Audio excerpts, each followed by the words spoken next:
Hello everyone, आप सभी का यांस्पियर चैनल में बहुत बहुत स्वागत है। तो दोस्तों, आज मैं आप सभी से करवा चौथ के बारे में कुछ महत्वपूर्ण बातें करने वाली हूं जो कि आप सभी के लिए काफ़ी हेल्पफुल रहेगा।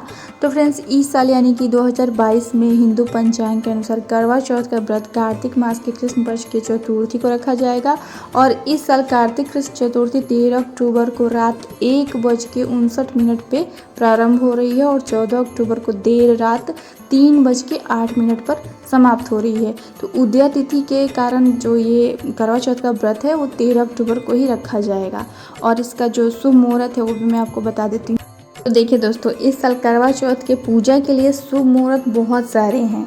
हिंदू पंचांग के अनुसार करवा चौथ के दिन अमृत काल में शाम 4:08 से लेकर 5:50 तक पूजा के लिए सर्वश्रेष्ठ मुहूर्त रहेगा।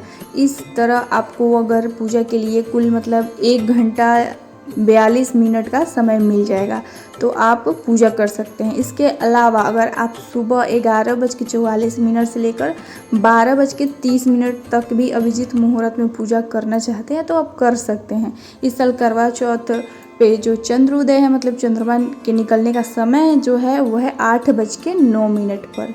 ठीक है, कहीं कहीं दूसरे राज्य में थोड़ा ये जो समय है आगे पीछे हो सकता है चंद्रमा निकलने का, बाकी यही टाइम जो है बताया जा रहा है। तो अब मैं आपको इस करवा चौथ व्रत के विधि और नियम बता देती हूँ कि क्या क्या है।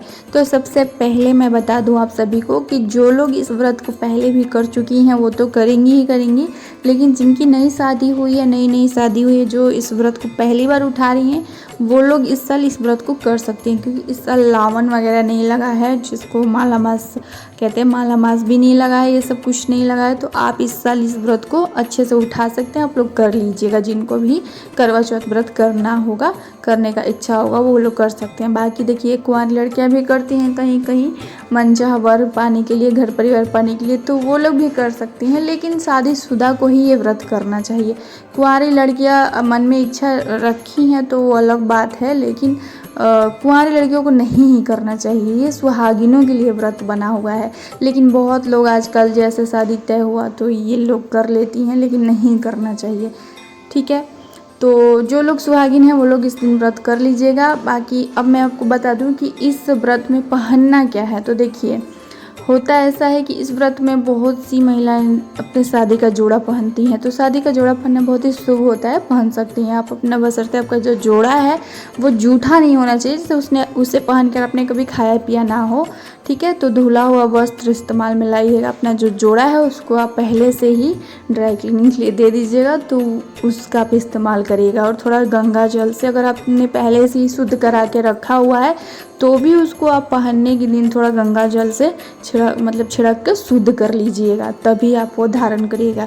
इसके अलावा अगर आप नया वस्त्र लेना चाहते हैं तो आप ले सकते हैं, बाकी कोई ज़रूरी नहीं है, आपने पहले से घर में लेके नया रखा हुआ है तो आप वो ही पहन सकते हैं। और कलर की बात करूँ तो कलर इसमें लाल, गुलाबी और नारंगी, और उसी के साथ आप हरे रंग का भी इस्तेमाल में ला सकती हैं। मैरून कलर भी पहन सकती हैं, ब्राउन जिसको बोलते हैं, वो सारे कलर आप पहन सकती हैं। इसके अलावा कौन सा कलर नहीं पहनना है, इसलिए देखिए करवा चौथ में क्या क्या आपको बिल्कुल भी नहीं करना है इसका मैं एक प्रॉपर वीडियो बनाऊंगी। तो यहाँ सिर्फ मैं वही बता रही हूँ जो कि ज़रूर करना है आपको। ठीक है, तो वस्त्र के बारे में मैंने बता दिया कि आप वस्त्र में आप साड़ी, सूट, लहंगा जो चाहे आप पहन सकते हैं। ठीक है, उसके बाद आपको श्रृंगार में आपको 16 श्रृंगार पूरी तरीके से कर लेना, क्योंकि ये जो व्रत है सुहाग के लिए, तो पूरी तरीके से आप सज धज जाइएगा। मेहंदी वगैरह, बिछुआ वगैरह सब धारण कर लीजिएगा। बिछुआ जो है हमारे यहाँ तो बिहार में चलता है, पर पंजाब साइड में या फिर और कहीं कहीं भी बिछुआ नहीं चलता है, लेकिन जो भी 16 श्रृंगार के अंदर आता है आप लोग कर लीजिए। अब आपको एक बात मैं बता दूँ कि देखिए, बहुत जन ये जो व्रत उठाते हैं तो जो है सास उनकी भी देती हैं सरगी में खाने पीने की चीज़ें होती हैं, ड्राई फ्रूट, मिठाई रहता है, और उसके साथ 16 श्रृंगार होता है, साथ में कपड़ा भी होता है। तो देखिए, सब जगह इतना संभव नहीं हो पाता है हर जगह मिलना कि सास की तरफ से इतना मिलेगा ही मिलेगा। तो अगर आपके सास की तरफ से सरगी की थाली मिलती है जिसमें सारा कुछ होता है, नया वस्त्र भी होता है, तो आप वो भी पहन के करवा चौथ कर सकते हैं। और अगर आपके सास की तरफ से इतना कुछ नहीं मिला है, सिर्फ श्रृंगार की सामान, जैसे श्रृंगार का जो होता जाता है सिंदूर बिंदी, और साथ में कुछ खाने पीने का सामान भी दे के सास लोग जो है अपना ये सरगी देने का रिवाज कर लेती हैं। तो ऐसे में आप अपना वस्त्र धारण कर लीजिएगा जो आपने पहले से लेके अपने लिए रखा हुआ है। बाकी जो सरगी आपके सास की तरफ से मिला है, सरगी का देखिए बहुत ज़्यादा ही महत्व है। करवा चौथ व्रत में सरगी ज़रूर लेना चाहिए। तो आपने जो भी सरगी आपके सास की तरफ से मिला है, आप वो सुबह स्नान करने के बाद देखिए स्नान जरूर कर लीजिएगा। और इस साल जो है ये व्रत बृहस्पतिवार को रह रहा है, तो ऐसे में देखिए बृहस्पतिवार को बाल धोने की बात आ जाती है कि बाल उस दिन धोना है या नहीं धोना है। तो आप एक दिन पहले भी बाल धो सकते हैं, या तो फिर सुबह सुबह आप जब सरगी के लिए उठेंगे, सरगी खाने के लिए, उस टाइम पे आप अपना बाल धो लीजिएगा, ठीक है। वरना दिन में शाम के टाइम पे आप नहीं धो सकते, क्योंकि उस दिन बृहस्पतिवार है। तो बृहस्पतिवार को सुहागिन औरतें बाल नहीं धोती हैं।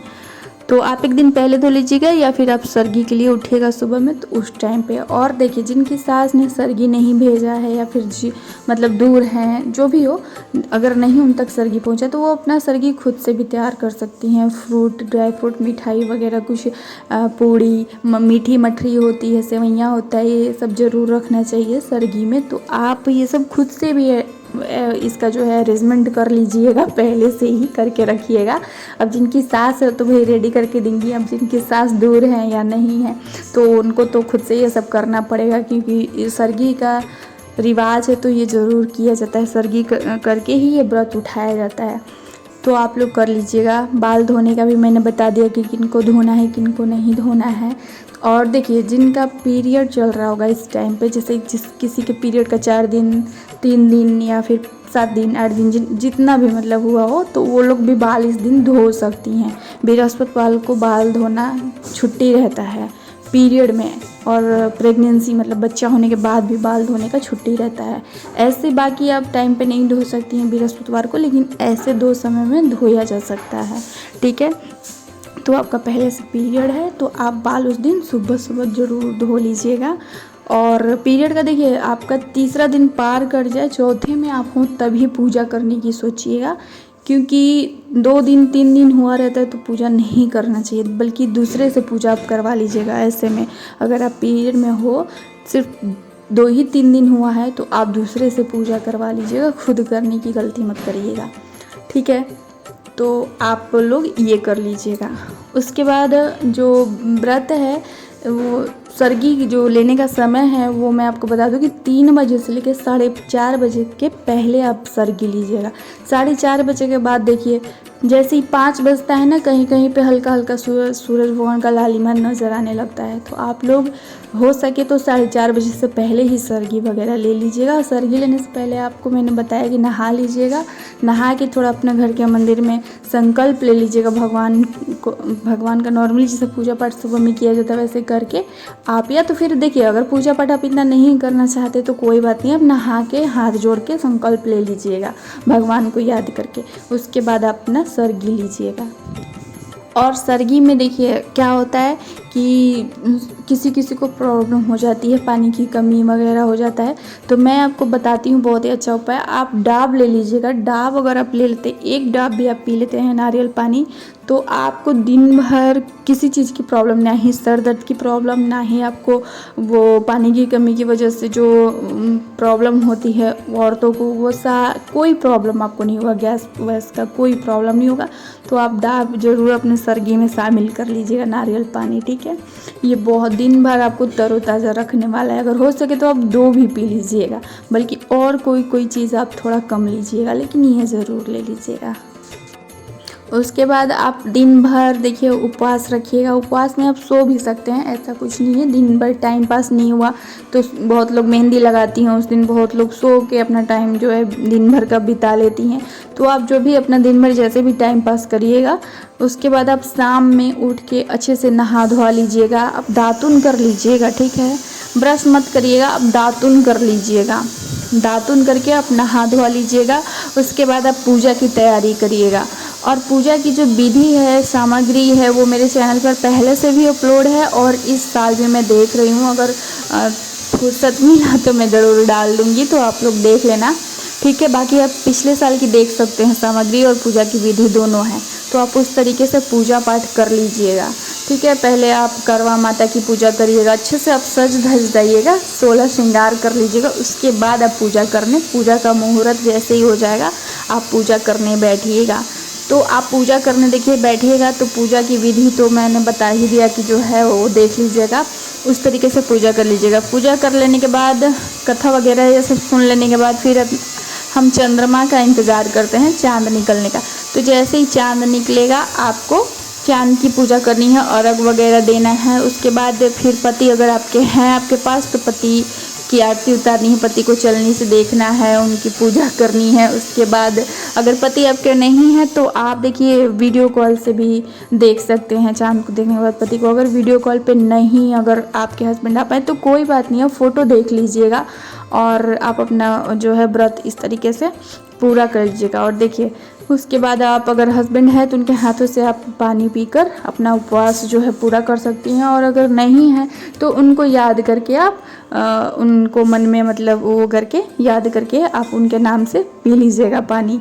इस तरीके से आपका जो व्रत होगा वो पूरा होगा। उसके बाद आप जहाँ पे करवा चौथ माता की पूजा की हैं वहाँ से आपको अपना बायना उठाना है। देखिए बहुत लोग इस टाइम पे ना जो पूजा करती हैं वो एक तो हम श्रृंगार का सामान करवा माता को भेंट करते हैं, जिसमें से जैसे ही हम नीचे जाते हैं वहाँ थोड़ा सा जल का आचमन करके और प्रसाद उठा लेते हैं। ठीक है, प्रसाद उठा के साइड में रख लेते हैं। उसी के साथ जो हम करवा माता को श्रृंगार की वस्तुएं चढ़ाते हैं उसमें से एक चूड़ी और थोड़ा सा सिंदूर अपने लिए भी हम रख लेते हैं। एक चूड़ी हाथ में डाल लेते हैं, 1 2 आप जितना डाल सके मतलब डाल लेते हैं। बाकी हम वो ब्राह्मण को दान कर देते हैं। और उसके बाद जो एक बायना होता है, बहुत लोग ऐसा मतलब बायना देने का लोग रिवाज बनाए हुए हैं देने का सास को। तो अगर आप बायना पहले से देते आ रहे हैं तो अगर आप पहली बार उठाए हैं तो आपकी अगर इच्छा है तो आप दे सकती हैं, वरना नहीं है तो आप नहीं भी दे सकते हैं, कोई ज़रूरी नहीं है बायना। देखिए बायना में क्या क्या होता है, आप सास के लिए साड़ी वगैरह कपड़े ले सकती हैं, मतलब कपड़े ले सकती हैं। साथ में आप तो अगर कपड़े आप नहीं दे सकती तो आप कुछ पैसे रख लीजिए, जैसे 101 501 1001 जितना मतलब आपकी इच्छा हो, वो जितना आपकी शक्ति हो उसके अनुसार आप ऐसे पैसे ले सकती हैं हाथ पे।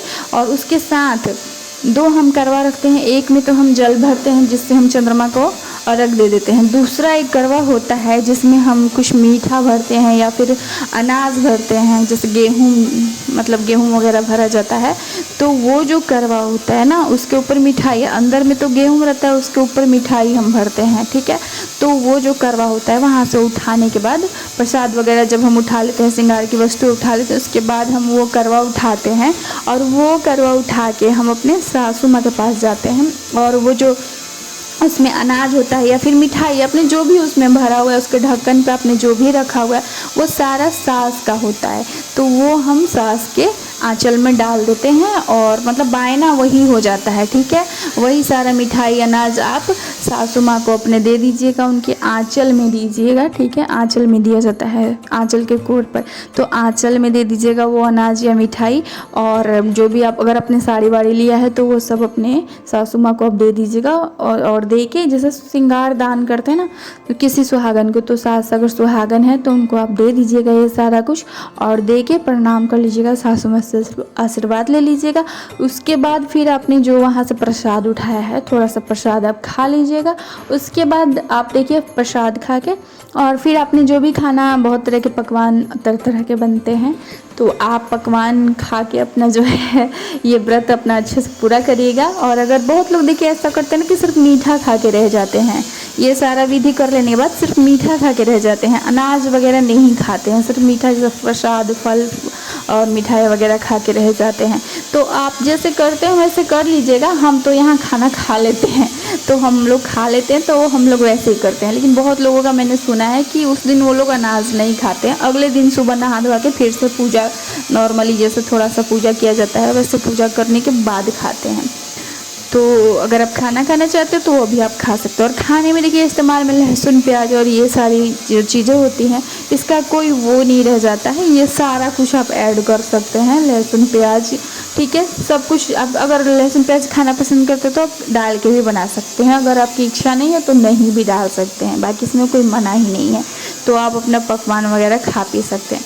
इस तरीके से ये जो व्रत है पूरा होता है। अगले दिन देखिए नहा धोआ के जहाँ पे करवा माता का फ़ोटो चौकी हम लोग सजा के रखते हैं, वहाँ पे 2 अगरबत्ती दिखा के, मतलब धूप दिखा के, दिया दिखा के, वहाँ पे थोड़ा सा पूजा करके फिर हम ये सारा कुछ जो होता है उठा लेते हैं। जैसे जल जो भी है वहाँ कलश में जल, कलश स्थापना भी करते हैं हम, तो कलश का जल हम गमले में डाल देते हैं। वहाँ का जो फूल वगैरह, जितना चावल वगैरह होता है वो हम कहीं छज्जे पे, जैसे कोई ऊंचा जगह छज्जा होता है ना, छज्जा समझते होंगे आप लोग, छत का या फिर सीढ़ी खिड़की वगैरह का छज्जा होता है, छज्जे पे हम डाल देते हैं ताकि वहाँ से चिड़िया वगैरह ये चावल खा लेंगी। क्योंकि वो जो पूजा में इस्तेमाल हुआ रहता है ना, थोड़ा थोड़ा चावल, अच्छत, वो सब तो पंडित जी को भी हम नहीं दे पाते हैं, इसलिए वो वहाँ पे डाल दिया जाता है ताकि चिड़िया वगैरह खा ले। और फूल वगैरह भी छज्जे पे रहेगा तो सूख जाएगा, पर लांघन तो नहीं पड़ेगा ना, मतलब लांघ नहीं सकता है उसको कोई, या तो फिर आप गमले में डाल दीजिए। और जो वहाँ पे पैसे वगैरह हैं, श्रृंगार का सामान है, वो सब आप ब्राह्मण को दे दीजिएगा। साथ में सीधा भी आप कुछ पैसे भी ब्राह्मण को दे दीजिएगा, प्रसाद वगैरह भी दे दीजिएगा। अब बता देती हूँ मैं आपको कि पूजा के लिए हम जो कुछ इस्तेमाल में लाते हैं वो सब आपको कैसे क्या लेना है। मतलब होता है ना कि पिछले साल का है, इस साल का, ये सारा कुछ होता है, तो मैं आपको बता दूँ। देखिए, सबसे पहले आपको करवा माता का कैलेंडर या फिर फ़ोटो फ्रेम चाहिए, या फिर आप दीवार में भी करवा माता का पिक्चर ऐसा बना सकती हैं गूगल से देख के। बाकी आप आराम से मार्केट में मिल जाएगा, लोकल मार्केट में करवा चौथ के टाइम पे मिलता है। तो आप कैलेंडर ले लीजिएगा, दीवार में चिपका दीजिएगा, या फिर फ़ोटो फ्रेम ले लीजिएगा। अगर आपको हर साल करना ही करना है तो एक अच्छा सा फ़ोटो फ्रेम ले लीजिएगा, हर साल उसी से पूजा करिएगा, धो पोछ के आप गंगा जल छिड़क के, ठीक। तो आप करवा माता का फ़ोटो ले लीजिएगा, फ्रेम ले लीजिएगा। उसके बाद आपने करवा क्या लेना, देखिए, अगर आप पीतल का लेना चाहते हैं तो आप टोटी वाला करवा जरूर लीजिएगा, क्योंकि करवा जिसम जल देते हैं, अर्घ देते हैं चंद्रमा को, वो टोटी वाला ही होना चाहिए, गोल वाला नहीं होना चाहिए। तो आप टोटी वाला पीतल का भी ले सकते हैं। बाकी आप अगर मिट्टी का इस्तेमाल में लाना चाहते हैं तो हर साल आप नया मिट्टी का लेकर आइएगा, ठीक है। मिट्टी का लेना है तो आप हर साल नया ही लाइएगा, पिछले साल वाला आप इस्तेमाल में मत लाने लगिएगा, ठीक है। आप उसको सजाना है तो सजा भी सकते हैं, सजा हुआ भी आपको मिल जाएगा मार्केट में, तो आप वो ला सकते हैं। बाकी थाली और छलनी की बात रही, और जो हम पीते हैं पानी, जिससे पतिदेव पानी पिलाते हैं, वो तो आप कोई भी घर का ले सकते हैं, बिना मांस मछली वाला बर्तन नहीं होना चाहिए, अच्छा होना चाहिए, ठीक है। बाकी छलनी और थाली आप एक अच्छा सा ले लीजिएगा। हर साल करवा चौथ करना है तो आप बार बार नए नए डिजाइन का भी मिलता है मार्केट में डेकोरेट किया हुआ, लेकिन वो थाली मैंने देखा है, उस थाली में ताकत नहीं होती है, वो बहुत ही पतला सा होता है, हल्का सा होता है। तो अगर आपको करवा चौथ हर साल करना है तो आप एक प्रॉपर थाली अच्छा सा ले लीजिएगा करवा चौथ के लिए, उसको हर साल आप डेकोरेट कर लीजिएगा, अगर आपको डेकोरेशन करना आता है तो। अगर नहीं आता है तो फिर आप वही रेडीमेड सजाया थाली आप लेकर आ सकते हैं। और चलनी की भी बात करूँ तो चलनी के साथ भी यही, अगर आपको आता है डेकोरेशन करना, आप चाहते हैं कि डेकोरेट किया हुआ मेरा हो थाली चलनी, तो आप अच्छा सा पीतल का या फिर स्टील का थाली ले सकते हैं, उसके साथ आप चलनी बढ़िया सा ले सकते हैं, मजबूत वाला, और उसी को हर साल डेकोरेट करके आप धो के और गंगा जल छिड़क के इस्तेमाल में लाइएगा हर साल। बाकी अगर आपको डेकोरेशन नहीं आता और सजाया आपको चाहिए तो आप हर साल फिर खरीद सकते हैं, क्योंकि खरीदने जाएंगे तो वही है, थाली थोड़ा कमज़ोर रहता है और चलनी भी पतला सा हल्का सा होता है, तो वो पूजा के लिए लोग वही इस्तेमाल में लाती हैं, तो आप वैसा भी आप मार्केट से ले सकती हैं।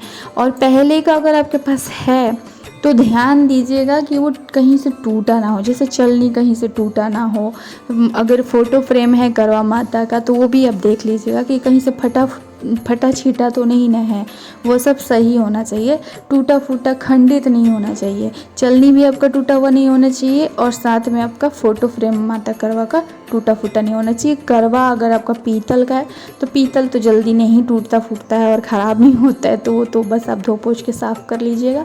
और बाकी मिट्टी का आप करवा ज़रूर हर साल लाइएगा, अगर आपने पीतल का रखा है तो ठीक है, वरना आप मिट्टी का लेके आ सकती हैं हर साल।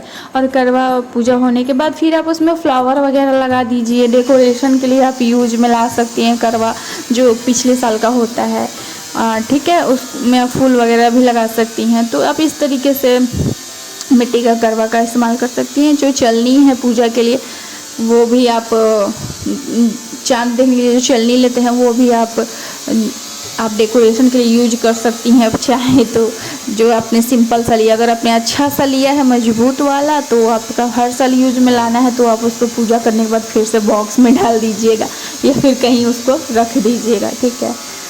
और इसके साथ फ्रूट वगैरह, देखिए मौसमी फल ले लेना होता है, जो भी मौसमी फल होता है, मिठाई, सफ़ेद मिठाई चंद्रमा के लिए बताशे वगैरह रखते हैं, मिश्री रखते हैं, सफ़ेद मिठाई चंद्रमा के लिए रखा जाता है। करवा माता के लिए आप कोई भी दूध से बनी मिठाई का भोग लगा सकते हैं। साथ में देखिए आप अठवारी भी बनता है, वो पुए बनते हैं, गुलगुले बनते हैं, तो ये सब भी आप बना सकते हैं। मीठी मठरी बनाई जाती है और भरे बनाए जाते हैं कहीं कहीं, तो ये सब आपसे हो पाता है तो ठीक है, वरना आप मार्केट से मिठाई भी लाके भोग में लगा सकते हैं। और फल में देखिए, फल में भी वही है, सब जो फल आप चाहें आप मौसमी फल ले सकते हैं। साथ में अगर आपने नारियल रखा हुआ है तो नारियल में ध्यान दीजिएगा कि वो पानी वाला नारियल हो, ठीक है, सूखा नारियल ना हो।